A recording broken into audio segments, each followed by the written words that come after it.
বলছি আসবে, এবং তোমরা লাইক এন্ড সাবস্ক্রাইব করে আমাদের চ্যানেলটাকে এগিয়ে নিয়ে যেতে সাহায্য করো। Bangla cinema class 12।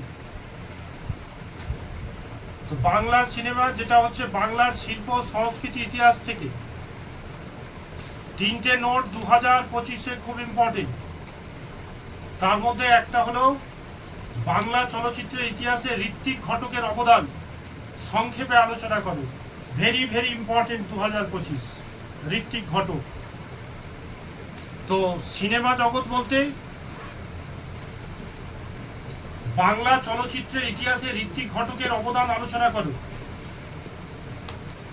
বাংলা চলচ্চিত্রে বিস্ময়কর প্রতিভা ঋত্বিক ঘটক 4/11/1925, 6/2/1976 ঢাকায় জন্ম নেওয়া ঋত্বিক ঘটকের কৈশোর এবং যৌবনে পদ্মা পারে কাটানোর অভিজ্ঞতা তার চলচ্চিত্র নির্মাণের জীবনকে প্রভাবিত করেছিল।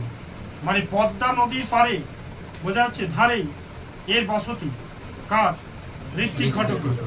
তো শৈশব সময়টা পদ্মা নদীর তীরেই বেশিরভাগ অতিবাহিত হতো। কি হতো বললাম? অতিবাহিত হতো। হ্যাঁ, কার? মানে পদ্মা নদীর ধারেই তার বেশিরভাগ সময় কাটানো। তো সেই চলচ্চিত্র নির্মাণের জীবনকে প্রভাবিত করেছিল।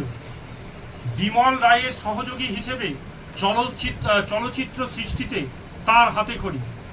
মানে বিমল রায়ের সহযোগী হিসেবে প্রথমে বিমল রায় তাকে একটা জায়গা করে দিয়েছিল চলচ্চিত্র জগতে। তো সহযোগী হিসেবে মানে দুজনেই মিলেমিশে কাজ করতে। তো বিমল রায়ের সহযোগী হিসেবে চলচ্চিত্র ইতিহাসে তার হাতে খড়ি 1952 খ্রিস্টাব্দে তৈরি হওয়া নাগরিক ছবিটি আর্থিক কারণে প্রথমে একটা ছবি তৈরি করেছিল 1952 খ্রিস্টাব্দে নাগরিক। তো আর্থিক অসুবিধা হয়ে গেছিল, টাকা পয়সা ছিল না। তো এই নাগরিক ছবিটি তৈরি হলেও মানে কিছুটা বাকি থেকে যায়। তো নাগরিক ছবিটি আর্থিক কারণে মুক্তি পায়নি। 1977 খ্রিস্টাব্দে মুক্তি পেয়েছিল। কত? হ্যাঁ, তো তৈরি করেছিল 1952 থেকে শুরু করেছিল। মাঝখানে আর্থিক অবস্থা ছিল না, তাই এটা 1977-এ মুক্তি পায়। 1957 খ্রিস্টাব্দে মুক্তি পাওয়া সুবোধ ঘোষের গল্প অবলম্বনে অযান্ত্রিক সিনেমায় যন্ত্রের সাথে মানুষের সম্পর্ক তিনি তুলে ধরেছেন। ঋত্বিক ঘটক তুলে ধরেছেন তা অভিনব। এই যে অযান্ত্রিক বলে লিখেছিল দ্বিতীয় যে সিনেমাটি করেছিল ঋত্বিক ঘটক, সেটা হচ্ছে 1957।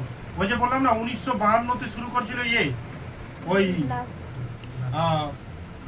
নাগরিক। তো নাগরিক আর্থিক কারণে বেরোতে পারিনি, প্রকাশ পেয়েছিল কততে? 77। কিন্তু তার মাঝখানে একটি বই করেছিল 1957-তে, যে বইটির নাম ছিল অযান্ত্রিক। কি বললাম? হ্যাঁ, তো অযান্ত্রিক সিনেমাটি এই ঋত্বিক ঘটক তৈরি করেছিলেন। তো এই গল্পে উনি যেটা দেখিয়েছিলেন সেটা হলো মানুষের সঙ্গে, বোঝা যাচ্ছে, যন্ত্রের তুলনা। বোঝা যাচ্ছে, এটা একটা সিনেমা আছে। এই সিনেমায় সৌমিত্র চট্টোপাধ্যায় বর্তমানে, হ্যাঁ, সৌমিত্র চট্টোপাধ্যায় অভিনয় করেছিলেন। তো ওতে দেখানো হয়েছে যে এর একটা গাড়ি ছিল, এই গল্পটা সিনেমাটায় যেটা তুলে ধরা হয়েছে। তো ওই গাড়িটা যখন নতুন ছিল, তো কেউ তাকে কোনোদিন পিছিয়ে ফেলতে পারেনি। বোঝা যাচ্ছে, ওই খরা হোক, বর্ষা হোক, বন্যা হোক, ওর গাড়ি সবচেয়ে আগে যাবে। তো আস্তে আস্তে গাড়িটা যখন পুরনো হয়ে গেল, মানে এটা ঘটনা বলছি, অযান্ত্রিকের বিষয়টা কি হচ্ছে। তো পুরনো হলেও আবার ওই গাড়িটাকে নতুন ইঞ্জিন ফিঞ্জিন করে সাজানো হয়, দিয়ে গাড়িটাকে আবার ওই পাহাড়ের উপরে নিয়ে যায়। কার উপরে? হ্যাঁ, দিয়ে পাহাড় থেকে সেই বড় বড় পাথরগুলো গাড়িতে চাপাবে, দিয়ে এবার টানবে গাড়িটা। কিন্তু আগের যে শক্তিটা ছিল সেই শক্তি আর ফিরে পেল না। তো এটাই দেখালো যে মানুষেরও এই যে দিন অতিবাহিত হচ্ছে, ধীরে ধীরে আমাদেরও শক্তি কি যাচ্ছে? কমে যাচ্ছে। তো পার্ট যতই আমরা ব্যায়াম ট্যাম করে নতুন করে রাখি, ঠিক আছে, তো পূর্ব শক্তি কি আর আসবে? সেই জন্য অযান্ত্রিক সিনেমায় দেখিয়েছে মানুষের সঙ্গে একটা যন্ত্রের কোথায় কি আছে মিল আছে, এটা তুলে ধরেছে। আর সফল চলচ্চিত্র পরিচালক হিসেবে তার পরিচালিত ছবির তালিকা নাগরিক 1952, অযান্ত্রিক 1957, বাড়ি থেকে পালিয়ে 1959, মেঘে ঢাকা তারা 1960, কোমল গান্ধার 1961, সুবর্ণ রেখা 1962, তিতাস একটি নদীর নাম 1973, তারপরে হচ্ছে যুক্তি তর্ক আর গল্প 1974, সংখ্যায় খুব অল্প তার পরিচালিত ছবির তালিকা, মানে সংখ্যায় ছিল খুব অল্প, বেশি ছবি করতে পারেননি। তো অল্প হলেও প্রতিটি ছবি শিল্পনিষ্ঠ এবং নতুনত্বের সন্ধানী ছিল, মানে প্রত্যেকটা বইয়ে প্রত্যেকটা সাবজেক্ট আলাদা হতো। কি হতো বললাম? হ্যাঁ, যেমন দেয় না বর্তমান কালের যে বইগুলো একই রকম, কিন্তু এদের বইয়ে মানে এদের যে বইগুলো, এই বইগুলোতে মানুষকে একটা শিক্ষা পেত। কি পেত বললাম? হ্যাঁ, মানে এই বইগুলো হতো সমাজ থেকে তোলা, বোঝা যাচ্ছে, এক একটা চিত্র, ঠিক আছে, যেগুলোকে কি করা হতো দিক নির্ণয় করে দিত। তো সংখ্যায় অল্প ছিল এর বইয়ের সংখ্যা, কিন্তু তার ছবির শিল্পনিষ্ঠ এবং নতুনত্বের সন্ধানী। মেঘে ঢাকা তারা, ভালো করে শুনবি, মেঘে ঢাকা তারাতে হ্যাঁ ভাঙনের মুখে দাঁড়িয়ে একটি উদ্বাস্তু পরিবারে হ্যাঁ বনের যে অবদান তা সমাজে বাস্তবতার এক অসামান্য দলিল। ওই যে যখন দেশভাগ হয়েছিল, হ্যাঁ, তো দেশভাগে এপার থেকে ওই পার আর ওই পার থেকে সব এই পারে এসেছিল।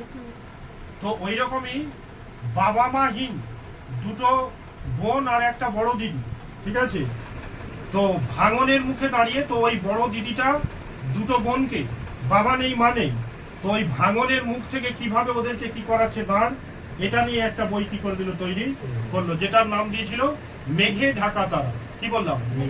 বিষয়গুলো শুনবি, এগুলো হচ্ছে দেশভাগের সময় অনেকের গার্জেন কি গিয়েছিল হারিয়ে। হ্যাঁ, তো একটা বড় দিদি তার ছোট দুটো বোনকে সুন্দরভাবে কি করছে মানুষ, হ্যাঁ করছে, ভাঙনের মুখে দাঁড়িয়ে হ্যাঁ দাঁড় করিয়ে দিচ্ছে। তো অবস্থা বল, ভাঙা ছিল কি ছিল না? তো মেঘে ঢাকা তারাতে এই সাবজেক্টটাই তুলে ধরা হয়েছিল। তারপর কোমল গান্ধারে সুবর্ণ রেখাতেও বলেছে পূর্ববঙ্গের জন্য নস্টালজিয়া আছে। তো হ্যাঁ, তো পরিবার বললাম যে ভাঙনের মুখে দাঁড়িয়ে উদ্বাস্তু পরিবারের বড় বোনের আত্মদান, মানে ওই ছোট দুটো বোনকে মানুষ করতে বড় বোন কি করেছিল, আত্মদান করেছিল।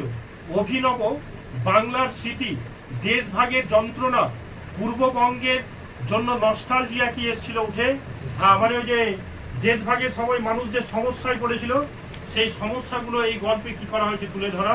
হ্যাঁ, নস্টালজিয়ার কথাও তুলে ধরা হয়েছে। কোমল কান্ধার সুবর্ণ রেখাতে ঋত্বিক ঘটক সত্যজিৎ রায় বলেছেন যে ঋত্বিক ঘটক মনে প্রাণে বাঙালি পরিচালক, আমাদের সর্বশ্রেষ্ঠ পরিচালক হচ্ছে সত্যজিৎ রায় সিনেমার জগতে, ওর উপরে ছিল না। তো সত্যজিৎ রায় ঋত্বিক ঘটককে বলছে যে এই লোকটি, মানে ঋত্বিক ঘটক সম্বন্ধে বলছে এই লোকটি হচ্ছে মনে প্রাণে বাঙালি। কেন জানিস? যে এর যে ছবিগুলো প্রত্যেকটাতে মানে নতুনত্ব তো থাকতোই, এবং সমাজের ঘটনাগুলোকে কি করতো, তুলে ধরতো, বাইরের বিষয় নিয়ে। মনে প্রাণে বাঙালি ছিলেন। তো দেখ, যে সার্টিফিকেট দিচ্ছে কাকে, ঋত্বিক ঘটককে, হ্যাঁ, তো ও হচ্ছে ধরনের সূর্য সম, মানে সিনেমা জগতে, ওর উপরে এখন পর্যন্ত বাংলা চলচ্চিত্র জগতে তৈরি হয়নি সত্যজিৎ রায়ের মতো। তো ওই লোকটা তাকে কি দিচ্ছে, বলছে মনে প্রাণে বাঙালি শিল্পী আমার থেকেও অনেক বেশি বাঙালি। কে বলছে? হ্যাঁ, আর আমার কাছে হ্যাঁ সেটাই তার সবচেয়ে বড় পরিচয়। কে বলেছিল? সত্যজিৎ রায়। বোঝা গেল? খুব ইম্পর্টেন্ট 2025। এটার সম্ভাবনা বেশি, এটা না দিলে মৃণাল সেন, আর মৃণাল সেন না দিলে সত্যজিৎ রায়, যার কথা একটু আগে বলছিলাম। এই তিনটে এখান থেকে তুলতে হবে।